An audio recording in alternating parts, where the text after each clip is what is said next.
Hoy hay que tener muchísimo cuidado porque pareciera que hay una ola conservadora muy intensa. Unos conservadurismos que ya no solamente se están suscribiendo en el campo de la política clásica, sino también que están cooptando otros escenarios de lucha y de movimientos sociales como son los feminismos. Estas corrientes TERF o Rantfen, que son odiantes o que están utilizando discursos que estigmatizan, no reconocen y perjudican la existencia de otras subjetividades de la disidencia sexual. Y quiero aprovechar para aclarar que feminismo radical no es lo mismo que Rantfen. Esto sí viene de esta palabra en inglés, bueno, de este conjunto de palabras de radical feminism, pero no es lo mismo que feminismo radical. ¿Quiénes son las feministas radicales? Luego de la primera ola del feminismo, recuerden que esta primera ola era una ola del feminismo liberal que luchaban por derechos muy concretos que tienen que ver con la representación en el espacio público. O sea, estas feministas liberales buscaban acceso a la educación, buscaban tener derecho a la salud, buscaban representación política, derecho al voto, pero luego vienen las feministas radicales y dicen, bueno, es que el problema va mucho más allá que tener representación en la sociedad.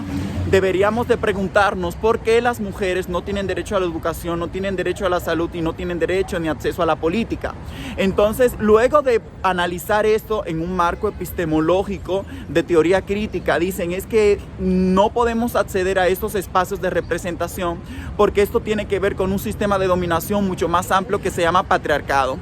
Entonces este sistema patriarcal, ellos nombran este sistema patriarcal con el objetivo de identificar que las mujeres no pueden acceder a estos espacios donde los hombres tradicionalmente tenían representación, que era el espacio público, porque había un conjunto de ideas y porque había un conjunto de estructuras que configuraban a la mujer como un sujeto inferior. Es decir, el hombre era el hombre, pero la mujer era lo otro. El hombre era lo abstracto, el hombre era lo objetivo y la mujer era lo subjetivo, la mujer era lo emocional, lo no racional. Entonces, por esta razón, la mujer se construye en el borde y se construye en las orillas y no en el centro. Y a esto las feministas radicales le llaman patriarcado, pero luego critican todos los sistemas epistemológicos, o sea, critican todos los conocimientos que se fueron construyendo, porque dicen, estos conocimientos basados en una ciencia específicamente fundan y dicen que las mujeres realmente sí somos más emocionales y somos menos racionales. Entonces, en esta lógica, las feministas radicales critican estas epistemologías, critican estos sistemas de pensamiento con el objetivo de poder atacar y de poder contrarrestar las estructuras ideológicas del patriarcado.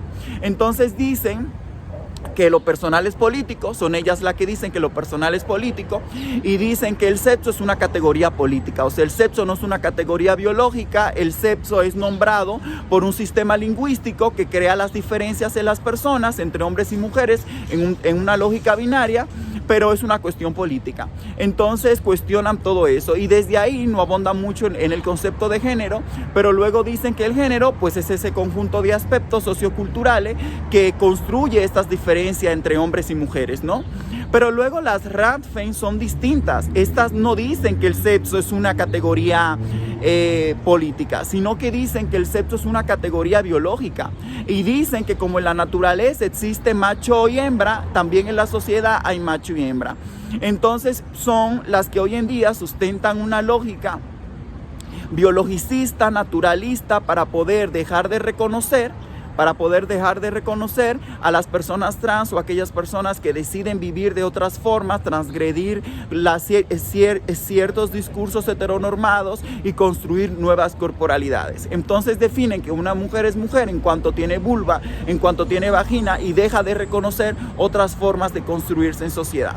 Entonces, aquellos discursos que son odiantes, que se quieren construir desde el feminismo radical, pues hay que aclarar que no es feminismo radical, sino son discursos de odios, discursos homofóbicos, discursos xenofóbicos, que al final de cuentas se sustentan en la biología y naturaleza, que fue la que precisamente ha utilizado el patriarcado para subyugar a las mujeres, y no solamente a las mujeres, sino a aquellos cuerpos que se han querido salir de la heterosexualidad como régimen político y por supuesto de los sistemas fascistas, que los que buscan es construir sujetos sujetados y no sujetos con libertad autonómica. Bye.